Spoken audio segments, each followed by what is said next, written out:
Hi, I'm Robert Schmidt, and this is our presentation on overpopulation. I'm Philip Corfoot. Hi, I'm Robert Schmidt. As you know, our topic is overpopulation, and one of the main reasons overpopulation occurs is because of the population rate. Phil Corfoot joins me to discuss this topic. Hi, Robert. How's it going, Phil? Good. I'm going to ask you a few questions. That's fine. Growth rate in the U.S. is 0.97%. In the world, it is 1.17%. Why do you think it is so large in these areas? Well, people in poorer countries produce children to help with labor. In third world countries, children are one of their resources, so families have to turn to them. In 70 years, people say that the population will double. Will this occur? It's hard to say. You really don't know what events will take place. Ways people can let population decrease are limitless. I mean, with AIDS and cancer out there, there's plenty of STDs that are nasty too. The population could decrease and increase, but at a slow rate either way.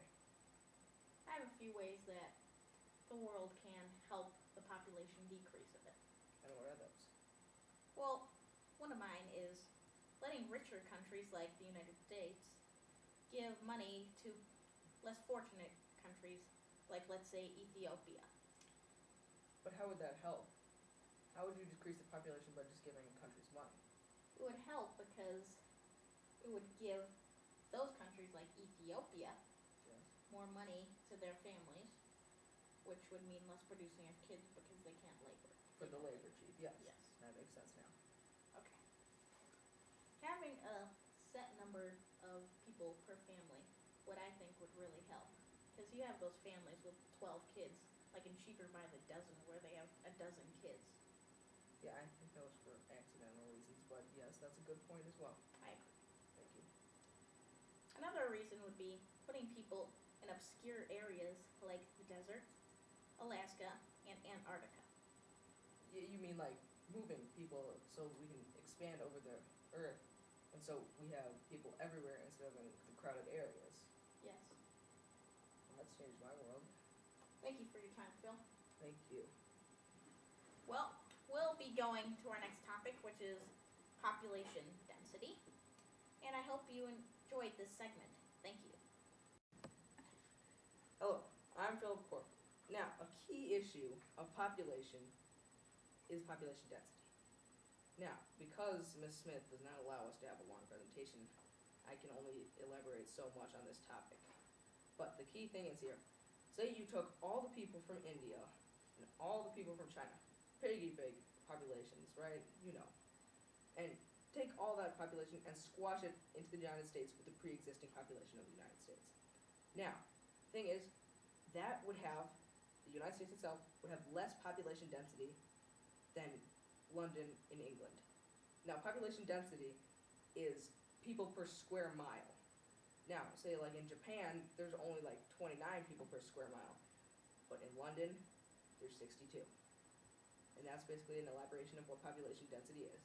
So the key thing is, you gotta think about here, is there's really more land than you think. It's just population control is a part of population density and people in the large cities and in the big things.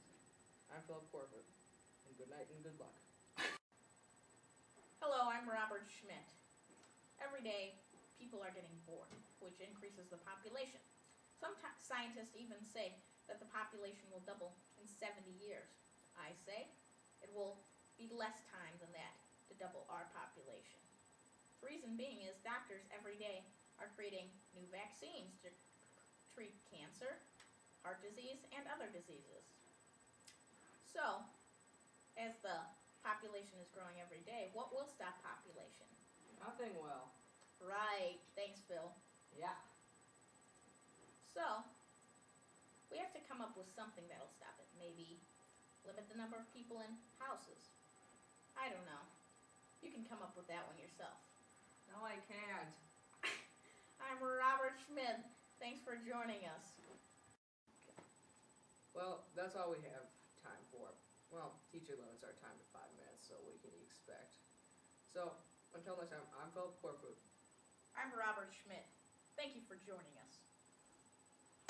All right, and it's coming on. Yes, gotta get right back to where